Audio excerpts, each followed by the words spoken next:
Ceci est un livre audio autogénéré par Google. Chapitre 1 PREAMBULE. Préambule. Long le parcours de la vie, très long, mais tellement captivant quand une certaine sagesse s'empare de notre comportement et met en place une sorte de réalisme prédictif.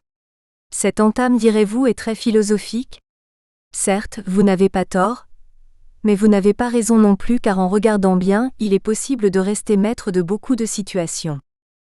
Rester maître ne veut pas dire dominer, mais plutôt pouvoir et savoir anticiper, influencer, changer, prendre la bonne décision ou la moins mauvaise. Le simple fait de rester maître de soi-même est déjà un atout. Ce parcours de vie démarre très tôt à notre naissance. À bien y regarder, elle est sympa cette période, et à bien y regarder, chaque période d'une vie peut être agréable. Il ne s'agit pas ici de faire l'éloge d'un monde fantastique où tout est perfection et réussite. Il s'agit de dire qu'il serait possible de traverser chaque période d'une existence en plein épanouissement. Il s'agit de dire également qu'il est possible de se découvrir une passion à un âge avancé, et de pouvoir prendre la bonne décision. J'y vais, je n'y vais pas. Peut-on dire que nous ne sommes pas obligés d'évoluer dans le monde professionnel avec une posture de soumission ? Oui, nous le disons. Pouvez-vous décider à un moment de votre existence de vouloir changer de voie ?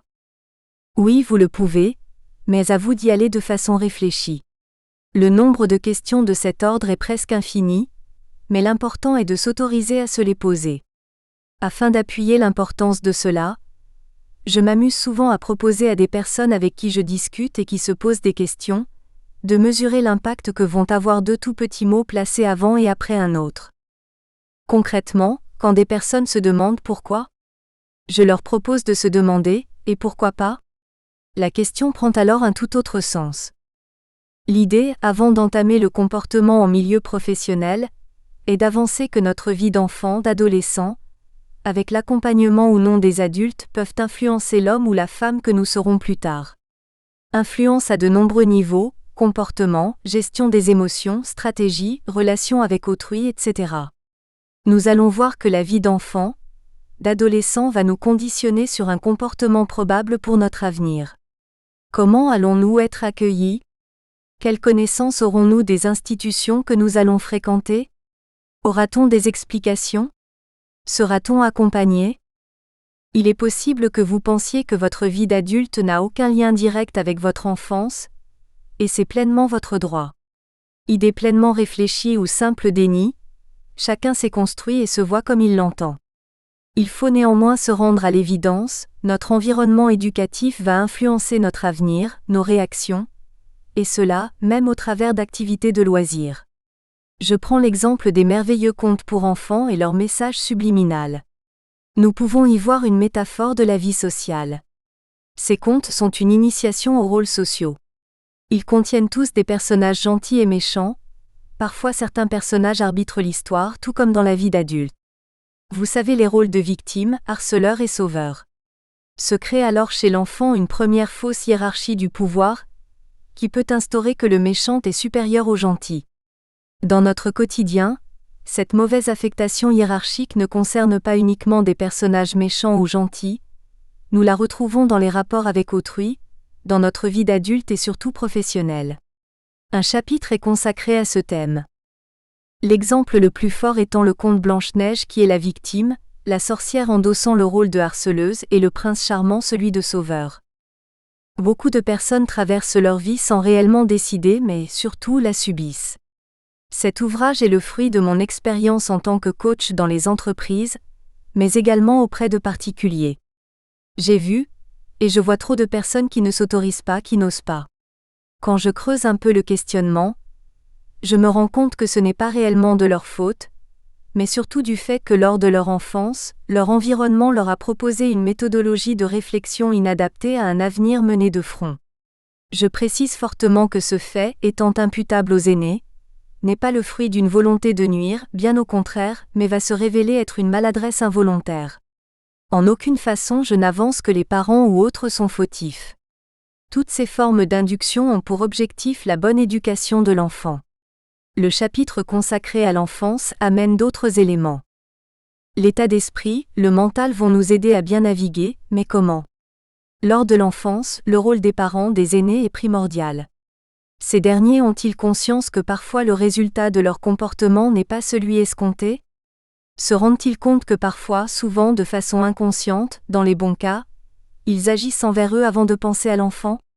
Nous pensons tous être les meilleurs parents, car nous avons décidé de tout mettre en œuvre pour que nos enfants bénéficient du meilleur dans la vie. Ceci est parfaitement fondé, honorable et acceptable. C'est avec cette construction mentale et les impacts qu'elle aura sur nous, que nous allons parcourir les différentes étapes de la vie. Notre analyse est portée sur l'activité professionnelle, et surtout de quelle manière nous y déambulons tout au long de notre parcours. Que nous soyons actifs ou en phase de recherche, il semble primordial d'adopter la bonne attitude. Nous allons tenter de définir quelles pourraient être les bonnes attitudes à développer dans le milieu professionnel. Afin de comprendre certains comportements, certaines réactions, nous ferons un très bref mais important détour dans deux sphères que sont l'enfance et l'activité scolaire. Peut-être comprendrez-vous pourquoi la communication n'est pas optimale, la vôtre et celle envers vous, pourquoi certaines personnes nous dérangent, l'inverse également. Pourquoi, parfois la réalité nous échappe. Parmi les outils et éventuelles solutions qui sont proposées, vous en trouverez sûrement pouvant rectifier un comportement, transformer un état d'esprit, une vision. Quel que soit votre poste, votre niveau hiérarchique, votre niveau de responsabilité et votre domaine d'activité, ces quelques pages ont l'objectif suivant: même si vous n'allez pas mieux, tentons au moins d'aller bien. Il est très souvent impossible de changer une situation, mais il y a néanmoins un levier sur lequel nous pouvons agir, soi-même. Nous allons voir de quelle façon nous pouvons avoir la bonne posture, le bon comportement, la stratégie afin de ne pas subir trop violemment le monde extérieur. Quelles pourraient être nos nouvelles attitudes afin d'améliorer le temps passé à l'occupation professionnelle? Selon l'Institut national de la statistique et des études économiques, l'INSEE, depuis le milieu des années 1970 jusqu'au milieu des années 2000, la durée annuelle effective du travail a diminué en France métropolitaine. Elle s'est stabilisée depuis. Je vous entends déjà crier tout haut. Eh bien, ce n'est pas mon cas, je travaille bien plus qu'avant. C'est une moyenne qui par définition ne concerne pas tout le monde. Mais quel que soit le temps passé, il doit être bon ce temps, il doit être positif et non destructeur. Parents, vous adopterez peut-être un nouveau regard sur ce que vous avez proposé à votre enfant. Salariés, vous aurez peut-être un autre regard sur votre fonction et la façon dont se déroule votre carrière. Quoi qu'il en soit, il est important d'être en accord avec soi-même avant de vouloir faire bonne figure envers les autres. Pour une explication plus directe, je mets en avant le triptyque caractériel avec lequel il est très facile de se perdre. Ce principe définit nos trois caractères, celui que l'on a, celui que l'on pense avoir et celui que l'on montre. Toute personne avançant dans la vie au sein de ce triptyque va obligatoirement se perdre, car elle sera en permanence en train de passer de l'un à l'autre sans être en phase avec elle-même. Résultat, un auto-jugement permanent va se mettre en place et nous ramener dès que possible à la réalité. Tu as fait semblant. Et qu'as-tu voulu prouver, en disant quelque chose que tu n'aurais pas fait? Cet auto-jugement aura pour conséquence la création de marqueurs somatiques négatifs qui ne vont pas nous aider, car comme il est prouvé aujourd'hui, ces marqueurs mettent en lumière la complémentarité existante entre émotions et facteurs cognitifs. Rappelons que notre système cognitif est notre capacité à traiter les informations et y répondre. Nous ne devons avoir et montrer qu'un seul caractère, le nôtre. Nous ne sommes pas tolérants, et ce n'est pas normal. Acceptons-nous pour mieux partager le temps et les actions avec autrui. C'est par une bonne connaissance de soi-même qu'une aisance verra le jour dans notre comportement. Ceci sera également perçu par notre entourage, qui développera ainsi envers nous une confiance et une sorte d'assurance. Ceci ne se fera pas en un jour, mais peu à peu, à force de mettre en place de nouvelles réponses, vous noterez un changement positif dans la conduite de projet, dans la gestion de conflits, dans votre analyse des situations vécues ainsi que dans vos prises de décision. Vous passerez du stade où vous ne saviez pas que vous ne saviez pas, qui est de l'incompétence inconsciente, au stade de la compétence inconsciente. Ici, vous agirez avec des actes réflexes, ce sera devenu votre habitude. Chapitre 2. Pourquoi et comment des tranches de vie influencent la vie professionnelle. Pourquoi et comment des tranches de vie influencent la vie professionnelle. L'enfant. Avant de démarrer ce chapitre, je tiens à préciser que l'objectif n'est surtout pas de donner des leçons d'éducation, loin de là. C'est pour cela que ces quelques lignes vont être le point de départ pour la suite, et comprendre ainsi pourquoi nous réagissons de telle ou telle façon. Ce livre n'a aucune vocation à parler et donner des règles sur l'éducation infantile. Ce sujet est certes intéressant, mais de nombreux ouvrages, meilleurs les uns que les autres, existent déjà. Nous le savons, ce que nous sommes aujourd'hui est dû en grande partie à notre enfance, à notre environnement éducatif. Le but est d'ouvrir des pistes de réflexion. Il est important de garder cela à l'esprit, tout au long de ce chapitre. Chaque parent éduque son enfant comme il le sent, comme il le peut, comme il lui convient de faire. Également selon ses convictions issues de sa propre éducation, et de l'analyse qu'il y apporte maintenant devenu adulte. Quoi qu'il en soit, à quelques exceptions près, chaque parent fait du mieux qu'il peut. Il est néanmoins intéressant d'analyser certaines tranches de vie, et de réaliser que notre réalité d'adulte n'est pas la même que celle de l'enfant que nous allons accompagner. Il faut tenter de lui apporter la réponse qui va lui servir, et non celle qui va nous donner bonne conscience. Quel que soit le sexe de l'enfant, quelle que soit son origine ethnique, un enfant ne deviendra adulte que s'il a été enfant.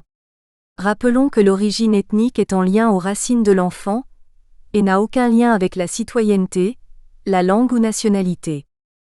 Le mot enfant, bien que définissant une période de la vie allant de la naissance à 18 ans, est partitionné en catégories comme la préadolescence, l'adolescence, le jeune adulte. Chacune d'entre elles ayant ses caractéristiques propres. Nous y trouvons des multitudes de profils identifiés.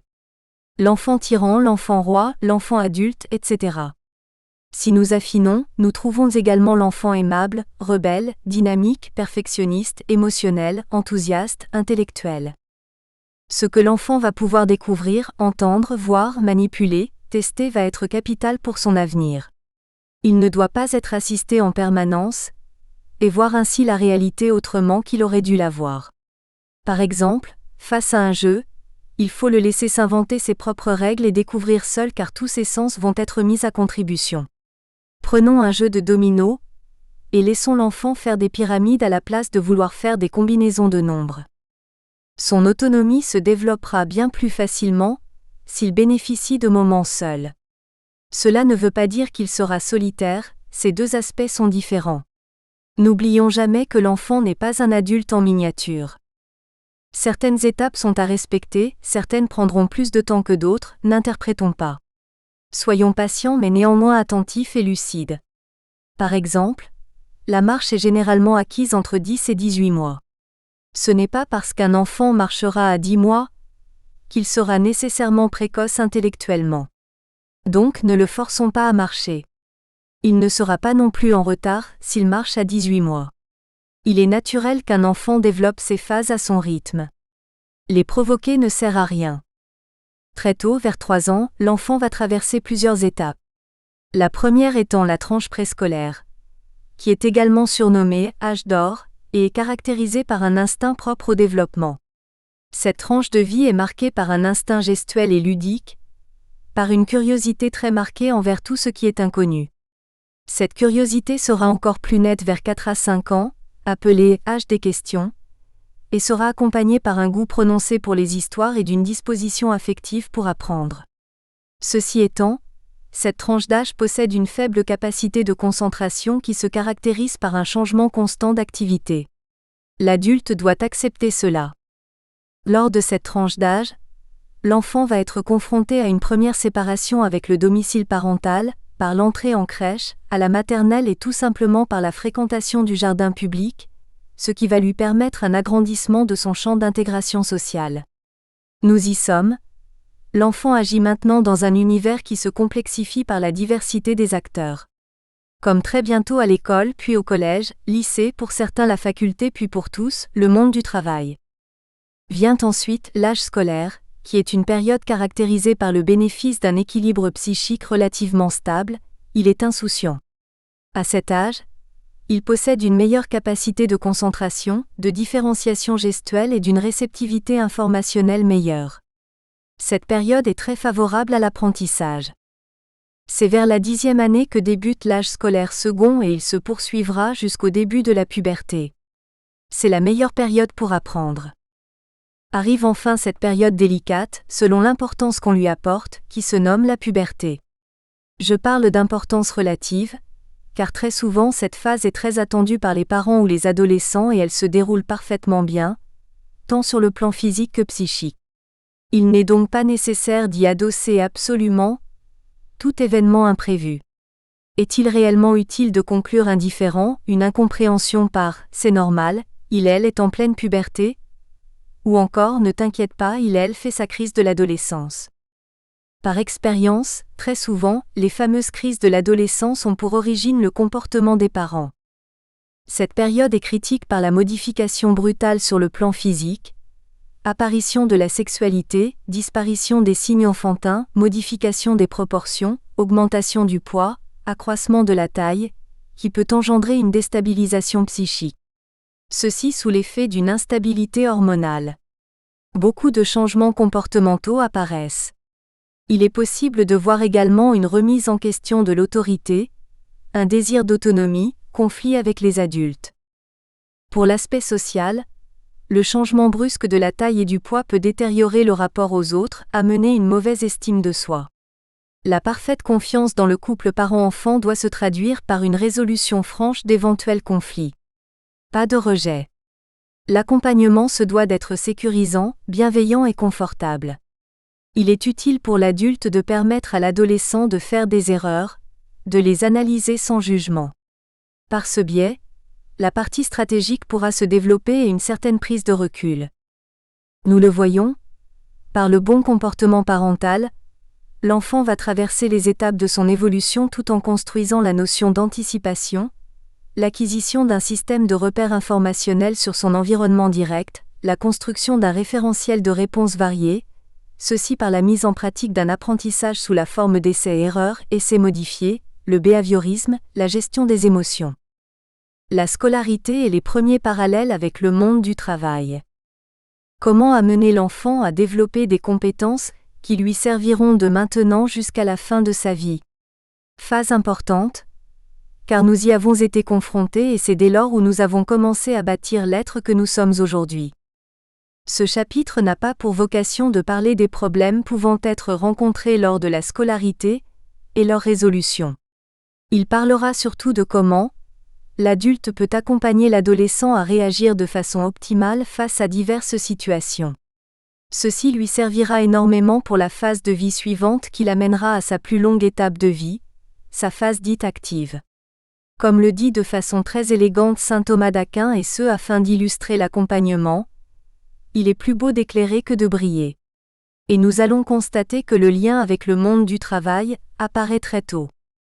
Pourquoi l'enfant va avoir besoin d'une attitude positive et constructive de la part des parents et des autres aînés qu'il côtoie? Dans un premier temps, en intégrant l'école, très souvent, l'enfant intègre un lieu qui fait partie intégrante de son scénario de vie, mais sans savoir pourquoi, comment. Néanmoins, il va l'accepter car il comprend qu'il n'a pas son mot à dire, ce qui est audible, et que c'est une obligation. Un jour, les adultes lui ont dit « Tu vas aller à l'école et tu vas apprendre plein de choses. Tu devras bien travailler. » En pleine confiance, il y va et il se retrouve dans un endroit qui ne l'accueille pas. Peut-être serez-vous étonné, mais c'est un héritage de l'école de ne pas accueillir les élèves. Notons néanmoins que cela tend à changer depuis un certain temps, mais reconnaissons tout de même que le nombre d'écoles tenant un discours explicatif et accueillant n'est pas encore la majorité.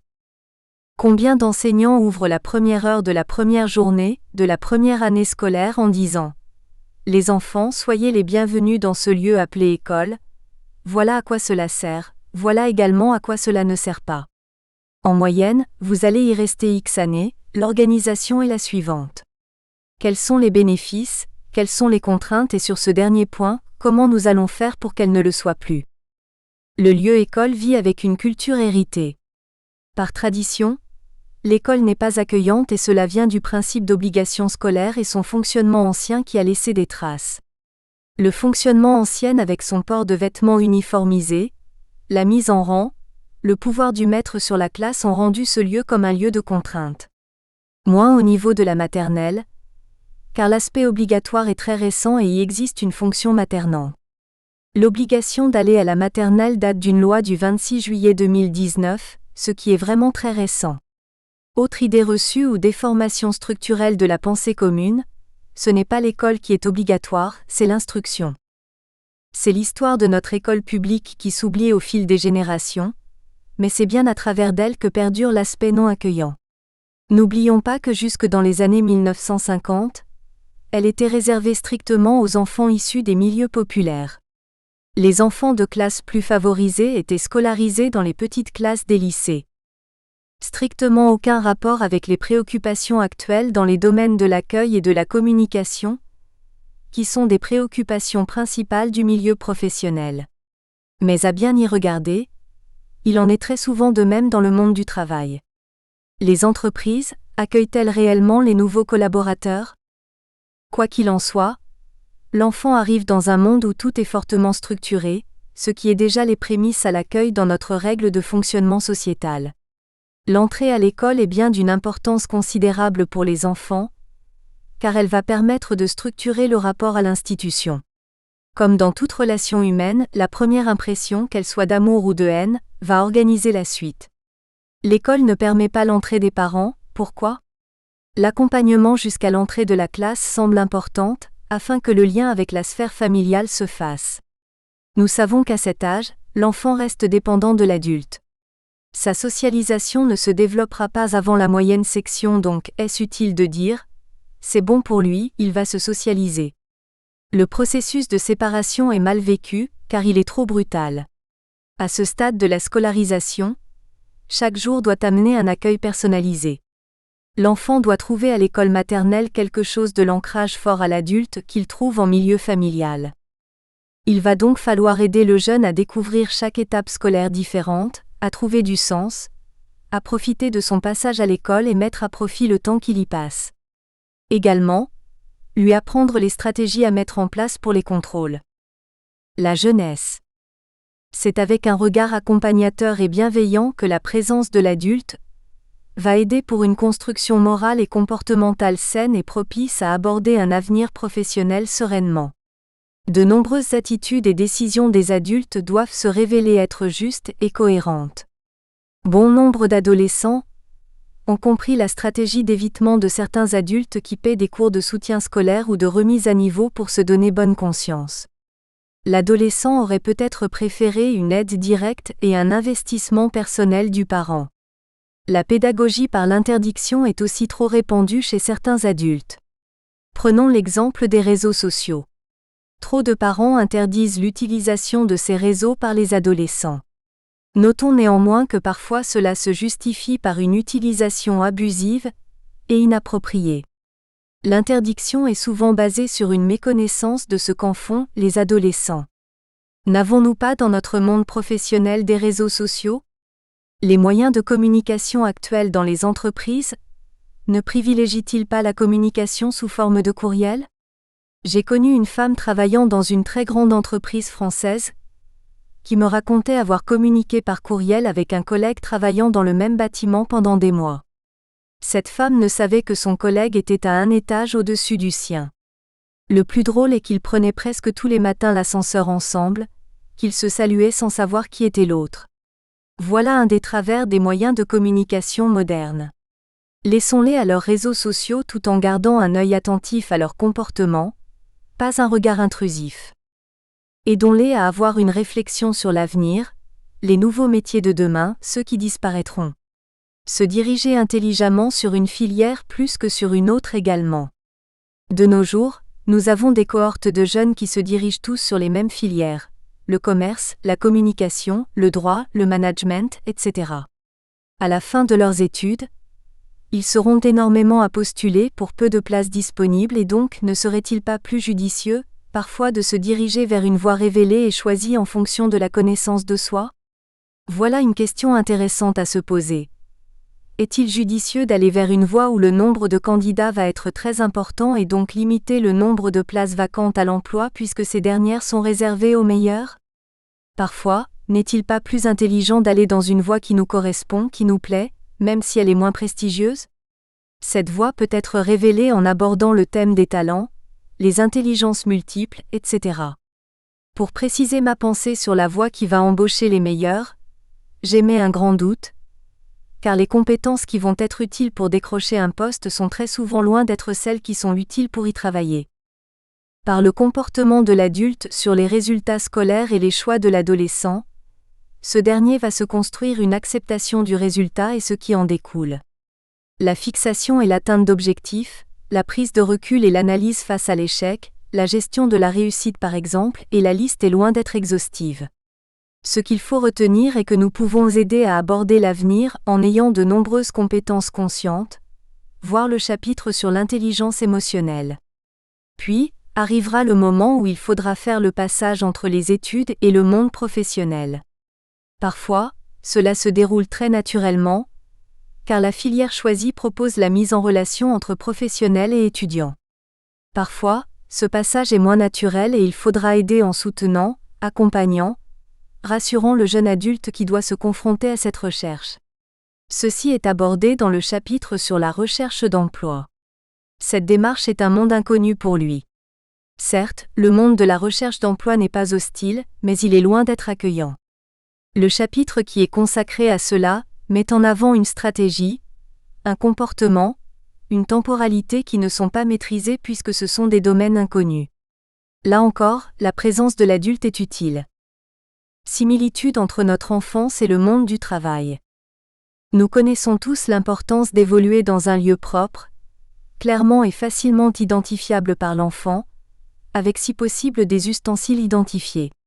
Le simple porte-manteau revêt une importance capitale, mais malheureusement celui-ci est presque toujours situé à l'extérieur à la classe, dans le couloir. Bon nombre d'enfants ont l'impression de laisser une partie d'eux-mêmes en laissant leur veste. L'idéal serait de pouvoir les mettre dans un SAS entre l'extérieur et la classe. Ceci aurait pour effet la création d'un lien symbolique entre l'externe et l'interne. Chez vous, les porte-manteaux sont sur le palier? Vous n'avez sûrement pas de SAS non plus, mais vos porte-manteaux sont toujours placés juste après ou très proche de la porte. Inconsciemment, nous avons besoin de cette transition symbolique entre le dehors et le dedans. Parlons des nouveaux espaces de travail. Avez-vous déjà discuté des problèmes que rencontrent les personnes qui doivent travailler dans un coworking, espace de travail partagé? Ce qui ressort derrière toute revendication est un manque d'évolution dans un lieu clairement et facilement identifiable par l'adulte. De plus, la salutation collective du matin est également perçue comme une négation de son existence même.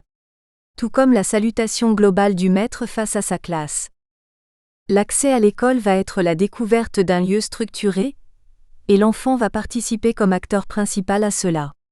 C'est une bonne chose qu'il y soit impliqué très tôt et à son niveau. L'accompagnement moral reste néanmoins obligatoire. De nombreux enfants qui ne sont pas préparés suffisamment refusent ce contact, et se mettent dans un état d'angoisse violent en refusant de vouloir quitter leur maman le jour de la rentrée. Bien entendu, il y a également d'autres facteurs comme la peur de l'inconnu par exemple. Au niveau de l'adulte, bon nombre d'entre eux n'osent pas faire ce dernier pas, qui va les amener à une étape importante de leur vie. J'ai connu beaucoup d'adultes voulant créer leur entreprise, s'inscrire vers des formations diverses mais inutiles pour eux, avant de se décider à finaliser leur projet. Bien entendu, nous retrouvons cette peur de l'inconnu qui est légitime, mais nous pouvons également déceler une mauvaise appréhension envers le projet et sa réussite. Peut-être que ces personnes ne sont pas suffisamment préparées à leur avenir souhaité. Ce premier contact va être régulé par l'entourage direct, la sphère familiale. Malheureusement, parfois il ne se passe rien à ce niveau et l'enfant est confronté seul à ce nouveau monde. Certains auront beaucoup d'informations, d'autres pas ou très peu. Certains bénéficieront de conseils, d'autres pas ou très peu. Il y aura de la vigilance pour certains, de l'injonction pour d'autres. Quoi qu'il en soit, c'est à ce moment que nous démarrons notre expérience avec un système, le système scolaire. Crèche ou maternelle au début pour être ensuite relayé par l'institution générale, qui passe par le parcours traditionnel que nous connaissons tous. L'enfant va se trouver être un élément au milieu d'une structure organisée, hiérarchisée, possédant sa propre histoire, avec en son sein une multitude de profils différents, avec des convictions et générations différentes au niveau des enseignants, etc. Il va y passer beaucoup de temps et va y forger sa capacité à faire, écouter, partager, apprendre, reproduire et tout ce qui en découle. Apprécier, accepter, refuser, détester, anticiper, s'adapter, etc. Un peu la même chose que dans le monde des adultes au travail. Il va également se révéler meneur, soumis, discret, volontaire, amuseur, courageux, etc. Un peu la même chose que dans le monde des adultes au travail.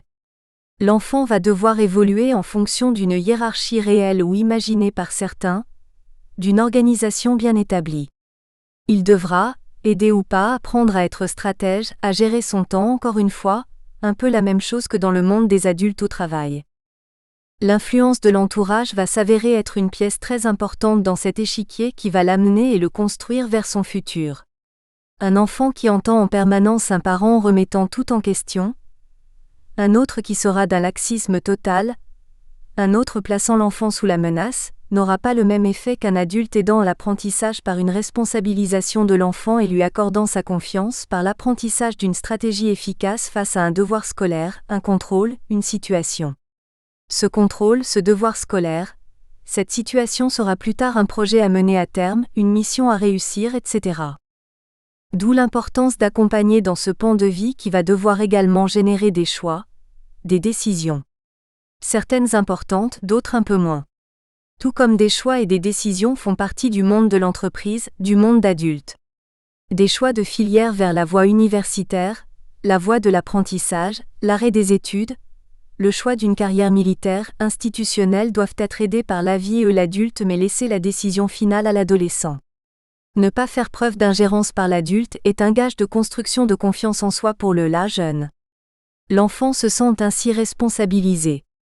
Conseiller est une chose, décider à sa place en est une autre. Dans sa vie d'adulte, professionnelle ou privée, cet enfant qui sera adulte devra prendre des décisions. N'est-il pas utile dès son enfance de l'aider en cela ? Sous la forme d'un jeu au départ pour l'aider à choisir un jouet, une activité sportive, culturelle, une sortie, etc. La prise de décision est fondamentale dans tout comportement d'adulte. On est réconforté avec une personne qui décide bien qu'une qui change d'avis, qui n'est pas sûre, etc. Nous pouvons lui proposer un déroulement en 5 étapes, à écrire ou à verbaliser. Étape 1, mon envie. L'enfant écrit ou dit ce qui lui fait envie. Étape 2, les murs. L'enfant répertorie les obstacles possibles plus ses peurs. Plus tard nous pourrons ajouter les limites, mais pas au stade de l'enfant. Étape 3, les solutions possibles. L'enfant trouve plusieurs solutions ou réponses. Étape 4, les choix. Pour chaque solution ou réponse, l'enfant indique les avantages plus et les inconvénients. Étape 5, la solution choisie. L'enfant écrit ou dit quel est son choix final. Cette méthode simplissime est très répandue dans les entreprises. Elle prend en compte un désir, une envie, elle répertorie ce qui pourrait empêcher la réussite. Plusieurs solutions possibles sont explorées, pour chaque solution sont trouvés les avantages et inconvénients afin d'aboutir à un choix final. Pour un âge un peu plus avancé que celui de l'enfant, la troisième étape, celle des solutions possibles, peut être explorée sous le questionnement des solutions possibles, probables, souhaitables. La vision Toltec. Ces étapes sont fondamentales dans notre éducation, car elles vont proposer ou pas l'acquisition d'une base structurelle stable sur la façon d'aborder l'environnement par l'enfant. Plus tard et grâce à ça, il pourra... Nous espérons que vous avez apprécié cet aperçu. Pour continuer à écouter ce livre audio sur Google Play Livres, utilisez le lien dans la description de la vidéo.